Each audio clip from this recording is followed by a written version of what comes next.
قال انما يخشى الله من عباده العلماء والصلاة والسلام على نبيه المصطفى الذي قال انما العلماء ورثة الانبیاء۔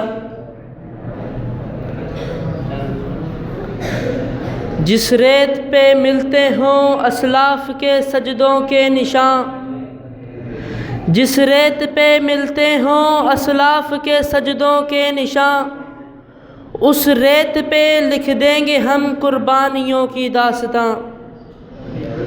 حضرات محترم، آج میں ایک ایسے چاند کے بارے میں گفتگو کروں گا جو سن 1940 میں اس آسمان دنیا پر طلوع ہوتا ہے اور سن 1887 کے اندر اس آسمان سے غروب ہو جاتا ہے۔ حضرات، میری مراد حضرت علامہ احسان الہی ظہیر رحمہ اللہ ہے۔ حضرات محترم، آپ کی پیدائش سے پہلے آپ کی دادی نے یہ خواب دیکھا تھا کہ ان کے کمرے میں ایک بلب چل رہا ہے جس کی روشنی سے ہر طرف روشنی پھیل رہی ہے۔ انہوں نے اپنے شوہر کو یہ خواب بتایا۔ انہوں نے کہا یہ خواب اہمیت کا حامل ہے، اس کی تعبیر پوچھنی چاہیے۔ انہوں نے اس وقت کے ایک عالم دین سے رابطہ کیا۔ انہوں نے کہا اس کی تعبیر یہ ہے کہ گزشتہ وقتوں میں تمہارے گھر میں ایک بچہ پیدا ہوگا جو اسلام کا بول بالا کرے گا۔ حضرات، ایسا ہی ہوا۔ 1940 کے اندر علامہ صاحب کی پیدائش ہوئی۔ علامہ صاحب کی پیدائش کے بعد آپ کے والد محترم نے آپ کو دینی مدارس میں لگا دیا۔ 7 سال کی عمر تک آپ نے پرائمری کی تعلیم پاس کر لی۔ اس کے بعد آپ کے والد محترم نے آپ کو حفظ قرآن کے لیے مسجد میں داخل کروا دیا۔ 9 سال کی عمر میں آپ حافظ قرآن بن گئے۔ اس کے بعد آپ نے اگلے سال قرآن مجید تراویح میں سنایا۔ آپ کے والد محترم کی یہ سعادت کی بات تھی۔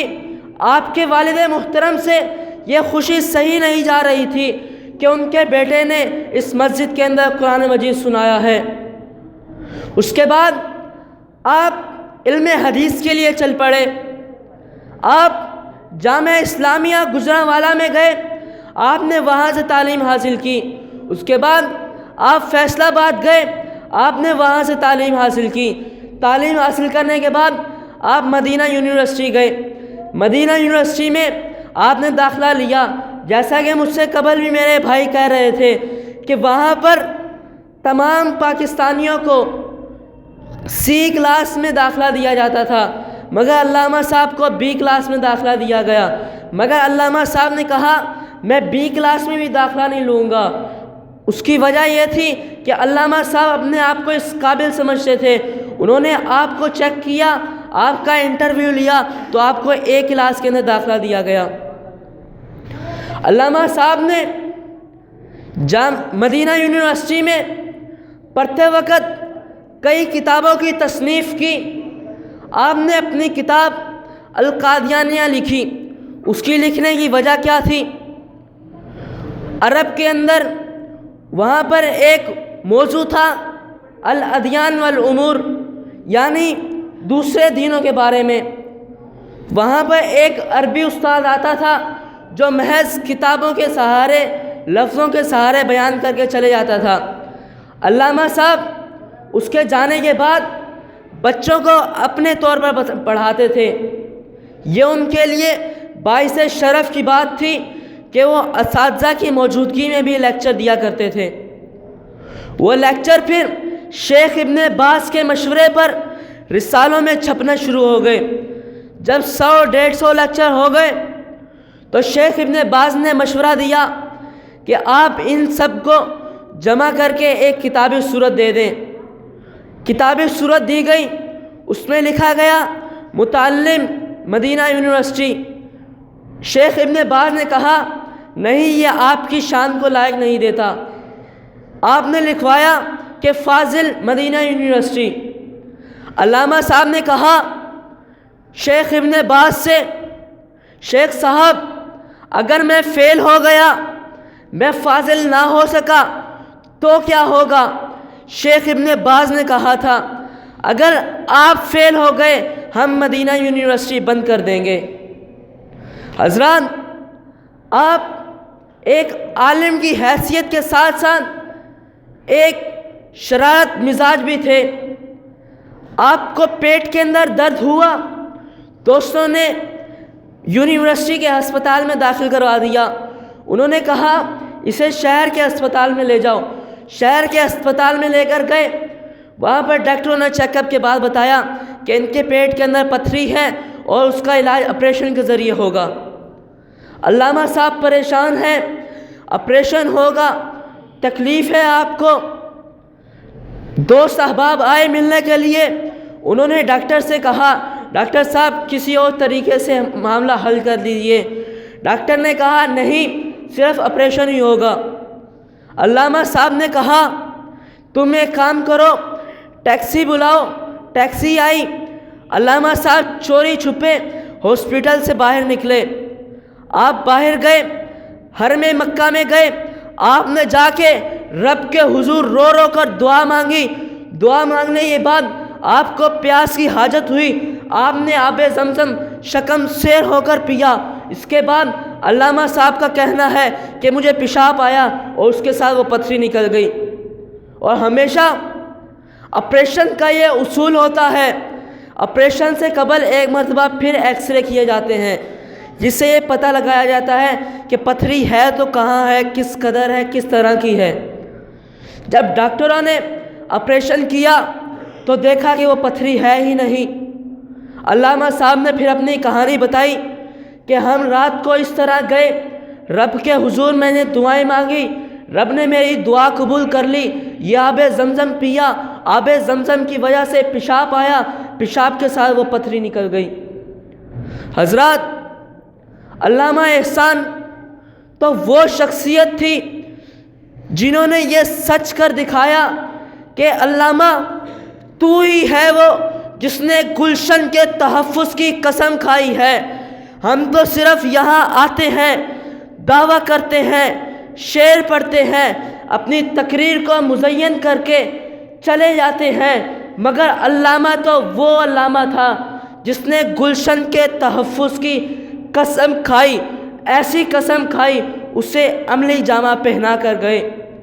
حضرات محترم، علامہ صاحب کے بارے میں یہ مشہور ہے کہ علامہ صاحب مدینہ یونیورسٹی میں طالب علم کی حیثیت سے وہاں پر اساتذہ کی موجودگی میں لیکچر دیا کرتے تھے۔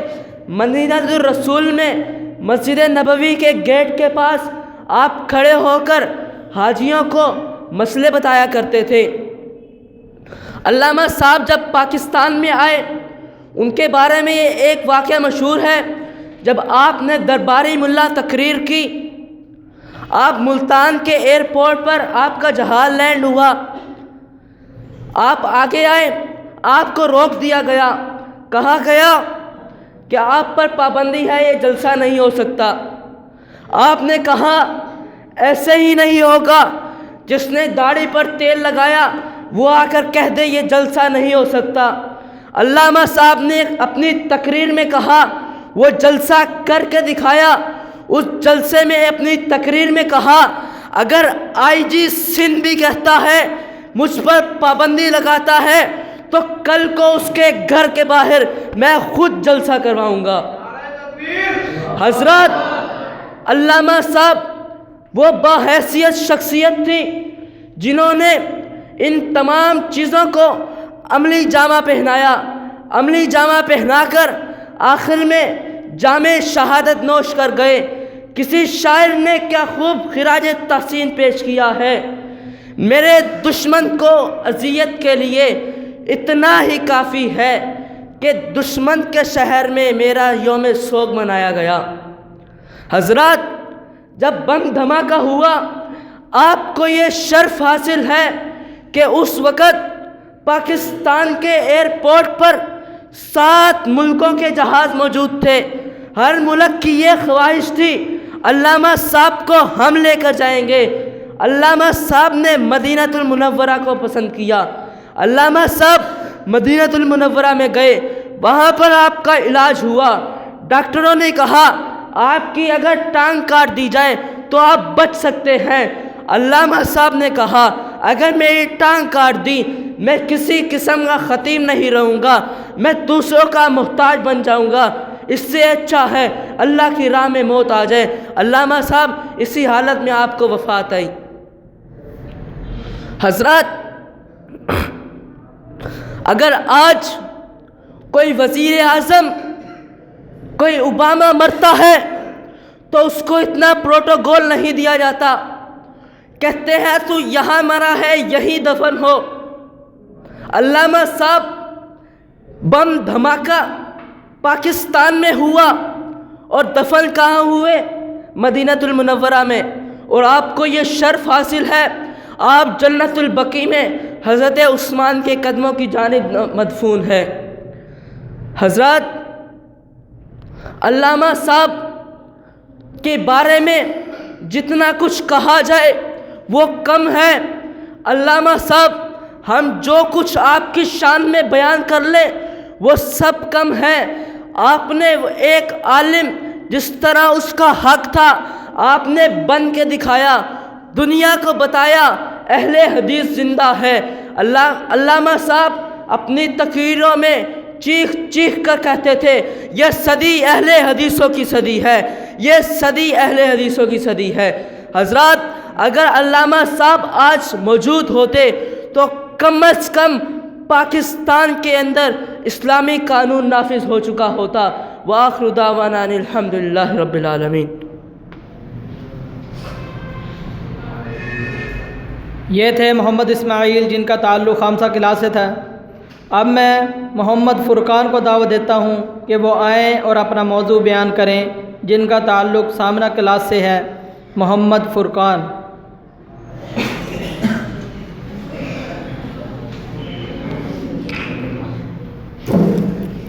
السلام علیکم ورحمۃ اللہ وبرکاتہ۔ نحمدہ ونصلی علی رسول الکریم، اما بعد فاعوذ باللہ من الشیطان الرجیم، بسم اللہ الرحمن الرحیم۔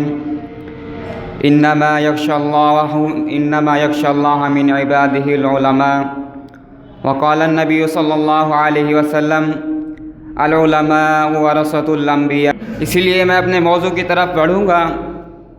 حضرت گرامی حضرت علامہ احسان الہی ظہیر رحمہ اللہ 31 مئی 1940 میں محلہ احمد پور کے اندر پیدا ہوتے ہیں۔ اس محلے کا نام احمد پور آپ کے دادا احمد دین کے نام کی وجہ سے رکھا گیا۔ حضرت گرامی اس دور کے اندر مولانا ابراہیم میر سیالکوٹی حافظہ اللہ کا بہت چرچا تھا۔ علامہ احسان الہی ظہیر رحمہ اللہ کے والد ظہور الہی رحمہ اللہ ان کے درس سے بہت ہی سنجیدہ تھے، اور انہوں نے اپنے دل کے اندر یہ خواہش رکھی کہ اگر اللہ رب العالمین نے مجھے بیٹا دیا تو میں اس کو اللہ کے دین کے لیے وقف کر دوں گا۔ حالانکہ آپ کی شادی اس وقت نہیں ہوئی تھی۔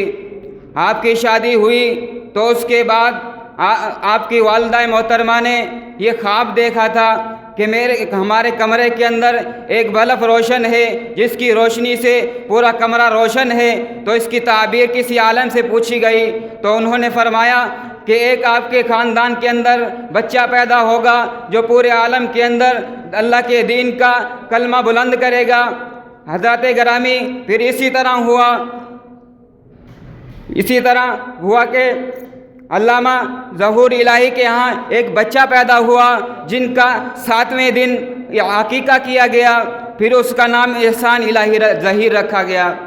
حضرات گرامی 7.5 سال کی عمر میں پرائمری سے فراغت حاصل کرنے کے بعد آپ کو بازار کی مسجد پنساریہ میں حفظ کے لیے داخل کر دیا گیا۔ آپ نے 9 سال کی عمر کے اندر حفظ مکمل کیا اور اسی سال کے اندر رمضان المبارک کی تراویحیں اہل حدیث نامی مسجد کے اندر پڑھائیں۔ اس کے بعد اعلیٰ تعلیم کے لیے جامعہ اسلامیہ کے اندر چلے گئے، وہاں حدیث کا علم حاصل کرنے کے بعد جامعہ سلفیہ فیصل آباد کے اندر چلے گئے، وہاں سے بھی علم حاصل کیا۔ اس کے بعد آپ 1960 کے اندر فارسی کا امتحان دیا اور ڈگری حاصل کی۔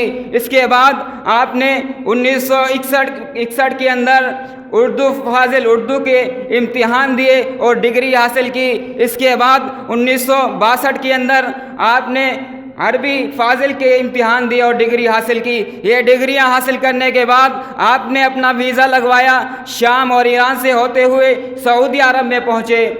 سعودی عرب کے اندر مدینہ یونیورسٹی میں پہنچے، وہاں پاکستانیوں کو داخلہ A B بلکہ C اور D سیکشن کے اندر دیا جاتا، A اور B کے اندر نہیں دیا جاتا تھا۔ انتظامیہ کے فیصلے کے بعد علامہ احسان کو B سیکشن کے اندر داخلہ دیا گیا، لیکن آپ اس سے راضی نہیں ہوئے۔ آپ نے کہا میرا انٹرویو لیا جائے، میری قابلیت کے مطابق مجھے داخلہ دیا جائے۔ جب ان کا انٹرویو لیا گیا، آپ کی قابلیت کی بنا پر آپ کو ایک سیکشن کے اندر داخلہ دیا گیا۔ حضرات گرامی، جب آپ تعلیم کے دور میں تھے تو آپ اس کا اندازہ لگائیے کہ طلباء اساتذہ بھی آپ کے لیکچر میں بیٹھا کرتے تھے۔ حضرات گرامی، آپ کے یہ لیکچر عالم عرب کے معروف رسائل اور جرائد میں چھپنے لگے۔ اسی طرح آپ کے تمام لیکچروں کو جمع کیا گیا، ان کو ایک کتابی شکل دے دی گئی، اور وہ کتاب جس کا نام قادیانیت ہے۔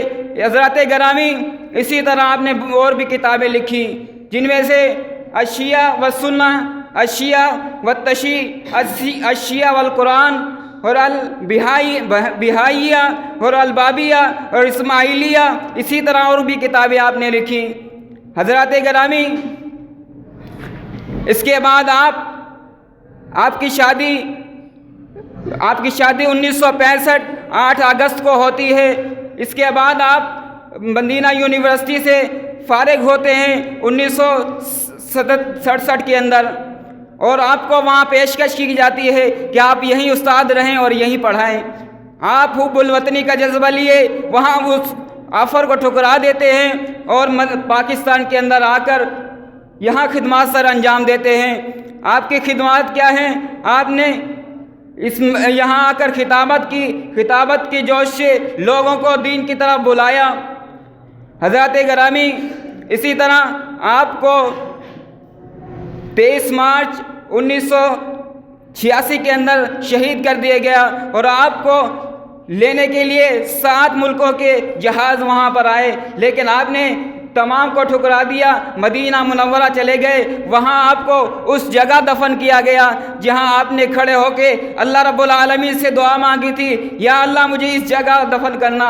اللہ رب العالمین نے علامہ احسان الہی ظہیر رحمہ اللہ کی دعا کو قبول فرماتے ہوئے ان کو اسی جگہ جہاں آپ نے کھڑے ہو کر دعا مانگی تھی، اسی جگہ آپ کو دفن کر دیا گیا۔ اللہ رب العالمین سے دعا ہے کہ اللہ تعالیٰ میں علامہ احسان الہی ظہیر رحمہ اللہ کے نقش قدم پر چلنے کی توفیق عطا فرمائے۔ وما علینا الا البلاغ المبین۔ السلام علیکم ورحمۃ اللہ وبرکاتہ۔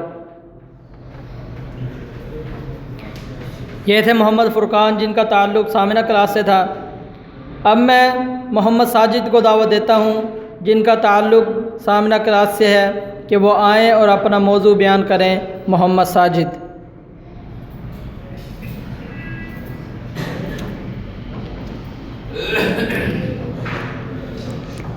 السلام علیکم ورحمۃ